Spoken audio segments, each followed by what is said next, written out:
നേരം വെളുക്കുന്നതിന് മുൻപേ അവൻ ഉണർന്നു. കാരണം അവനൊരിക്കലും ഉറങ്ങാൻ കഴിയുമായിരുന്നില്ല. ആ കടലോര ഗ്രാമത്തിന്റെ എല്ലാ സൗന്ദര്യത്തെയും കീറി മുറിച്ചുകൊണ്ട് അവൻ ഓടി. കാരണം അവനൊരു പേപ്പർ ബോയിയാണ്. പിൻകാല ഇന്ത്യയുടെ പ്രഥമ പൗരനായ ആ മനുഷ്യൻ ഉറങ്ങുമ്പോൾ കാണുന്നതല്ല, നമ്മുടെ ഉറക്കത്തെ ഇല്ലാതാക്കുന്നതെന്തോ അതാണ് സ്വപ്നം. ജീവിതകാലം മുഴുവൻ സ്വപ്നങ്ങളെക്കുറിച്ച് മാത്രം സംവദിച്ച ഈ ന്യൂസ് പേപ്പർ ബോയ് ലോകത്തെ ഏറ്റവും വലിയ ജനാധിപത്യ രാജ്യത്തിന്റെ പ്രഥമ പൗരൻ വരെയായി.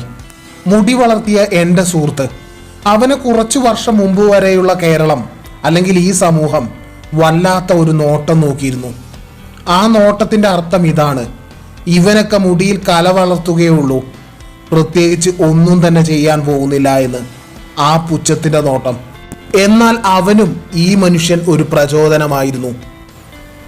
ഒരു മത്സ്യത്തൊഴിലാളിയുടെ മകൻ അവന് സയന്റിസ്റ്റ് ആകാമെങ്കിൽ, പ്രസിഡന്റ് ആകാമെങ്കിൽ, ഓരോ ശരാശരി ലോവർ ക്ലാസ് ഇന്ത്യക്കാരന്റെ മകനുമാകാം. അതിനൊന്നു മാത്രം മതി: ആ തിരിച്ചറിവ്. നിങ്ങൾ ചിറകുകളോടെ ജനിച്ചവരാണ്, അതിനാൽ ഇഴയരുത്. ചിറകുകൾ ഉപയോഗിക്കുക, പറക്കാൻ പഠിക്കുക, സ്വപ്നം കാണുക.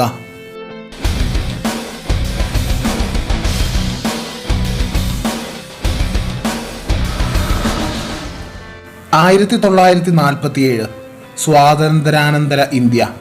ഇന്ത്യ എന്ന ആ രാജ്യം സ്വപ്നം കാണാൻ തുടങ്ങിയ ആ നാളുകളിൽ ഇന്ത്യക്കാർ ഇന്ത്യയെ സ്വയം നിർമ്മിക്കുക എന്ന ഗാന്ധിജിയുടെ ആഹ്വാനം. ഇത് കേട്ട പലരും പതിവ് പോലെ ഉണ്ടു ഉറങ്ങി ഗവൺമെന്റിൽ നിന്നും തനിക്ക് എന്ത് വാങ്ങിയെടുക്കാൻ കഴിയും എന്നു മാത്രം ചിന്തിച്ചു.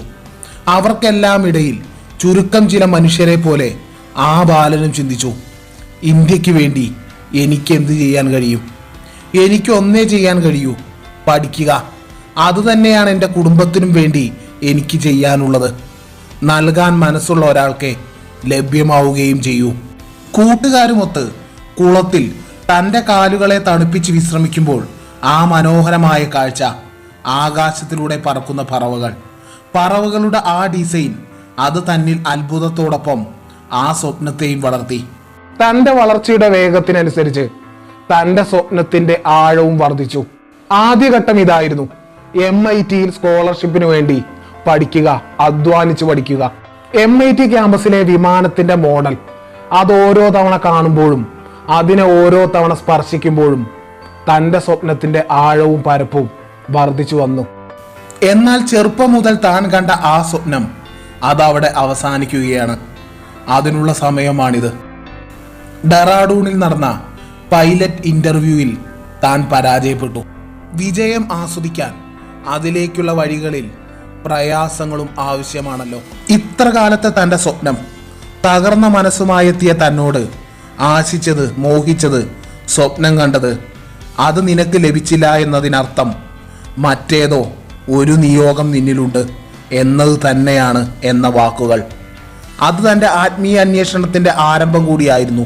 DRDOയിലെ പോസ്റ്റിംഗിന് ശേഷം 1969 ISROയിലേക്ക് ട്രാൻസ്ഫർ. SLV-3 അതൊരു പരാജയമായിരുന്നു. ഇന്ത്യൻ സാങ്കേതിക വിദ്യ അത് കടലിൽ വീഴാനുള്ളത് മാത്രമാണെന്ന് ഇന്ത്യ മുഴുവൻ, അല്ല മാധ്യമങ്ങൾ കളിയാക്കി. ഒരു നേതാവ് എപ്പോഴും പരാജയം വരുമ്പോൾ സ്വയം ഏറ്റെടുക്കും. വിജയം അത് തൻ്റെ ടീമിന് നൽകും. ശേഷമുള്ള തൻ്റെ ടീമിന്റെ കഠിനാധ്വാനത്തിന്റെ എല്ലാം ഫലമായി SLV-3 ഒരു വിജയമായി. പിന്നീടുള്ള വിജയങ്ങൾ: കുട്ടികൾ, ഭാര്യ, സമയമുണ്ടെങ്കിൽ രാജ്യം എന്ന് കരുതുന്ന ആവറേജ് ഇന്ത്യക്കാർക്കിടയിൽ മുഴുവൻ സമയവും രാജ്യത്തിനു വേണ്ടി സ്വപ്നം കാണുകയും ചിലവഴിക്കുകയും ചെയ്ത ആ 2 ബാച്ചിലേഴ്സിന്റെ കൂടിച്ചേരലാണ് പിന്നീട് ഇന്ത്യ, അല്ല ലോകം കണ്ടത്. അതിന്റെ മുഴക്കത്തിൽ അമേരിക്ക പോലും അക്ഷരാർത്ഥത്തിൽ ഒന്ന് ഞെട്ടി. 5 രാജ്യങ്ങൾ തങ്ങൾക്ക് മാത്രമേ ആണവായുധം കൈവശമുള്ളൂ, മറ്റൊരു രാജ്യത്തിനും അതിന് കഴിയില്ല എന്ന് ചിന്തിച്ച ആ നാളിൽ ഈ ദരിദ്ര രാജ്യം കഠിനാധ്വാനത്തിന്റെ മാത്രം മുതൽ മുടക്കിൽ അത് സാധ്യമാക്കി. രാത്രി അമേരിക്കൻ സാറ്റലൈറ്റുകളുടെ എല്ലാം കണ്ണുവെട്ടിച്ച് താർ മരുഭൂമിയിൽ ജോലി, പകൽ സമയം ഓഫീസിൽ. കാരണം പകൽ സമയം ലീവ് എടുത്താൽ എന്തിനെന്ന ചോദ്യം വരും. അത് ആ മിഷന്റെ രഹസ്യാത്മകതയെ ബാധിക്കും. അങ്ങനെ പൊക്രാൻ വിജയമായപ്പോൾ രാജ്യത്തിന്റെ 11ാമത് പ്രസിഡന്റായി ഈ എയ്റോ സയന്റിസ്റ്റ് സ്ഥാനാരോഹണം ചെയ്തപ്പോൾ ഓരോ ഇന്ത്യക്കാരനും അതുവരെ ഇല്ലാത്ത ഒരടുപ്പം രാഷ്ട്രപതി എന്ന ആ സ്ഥാനത്തിനോട് തോന്നി. അവിടെയും ആ മനുഷ്യൻ സ്വപ്നം കണ്ടുകൊണ്ടേയിരുന്നു 2020 ഈ രാജ്യം സ്വയം പര്യാപ്തമാവുന്നതായി. ദരിദ്രന്റെ സ്വപ്നം അന്നം മാത്രമായിരുന്ന നാളിതുവരെയും അതിനുമപ്പുറം എന്തും സാധ്യമാകുന്ന സർവശക്തനായ മനുഷ്യനാണ് താനെന്ന ആ കോൺഫിഡൻസ് ഇന്നും ഈ മനുഷ്യന്റെ ഫോട്ടോയ്ക്ക് മുന്നിൽ നിൽക്കുന്ന ഓരോ ദരിദ്രനും ഓരോ ഇന്ത്യക്കാരനും ഉണരുമ്പോൾ, കണ്ട സ്വപ്നം സാധ്യമാകും എന്ന പ്രതീക്ഷയുണ്ടാകുമ്പോൾ, ഇതെല്ലാം ഈ മനുഷ്യൻ നടന്ന വഴിയെ നടക്കാനുള്ള പ്രേരണയും കൂടിയാണ് കോടി ഇന്ത്യക്കാർക്ക്. ഈ പ്രേരണ ഇനി എത്ര വർഷം കഴിഞ്ഞാലും നമ്മുടെ ഹൃദയങ്ങളിൽ പ്രതീക്ഷയുടെ വെളിച്ചം നൽകും. നിങ്ങൾക്കൊരു സയന്റിസ്റ്റോ ഗവേഷകനോ ക്രിയേറ്ററോ ആകണം എങ്കിൽ നിങ്ങൾക്ക് ഇത് ഉപയോഗപ്പെടാം.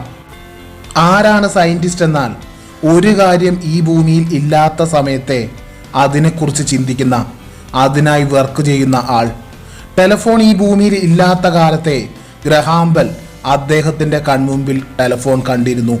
ആരെല്ലാമാണോ ചെയ്യാൻ കഴിയില്ല എന്ന കാര്യത്തെക്കുറിച്ച് ചിന്തിച്ച് അതിനായി പ്രവർത്തിച്ചത്, അവരാണ് ചരിത്രത്തിൽ ഇടം നേടിയത്.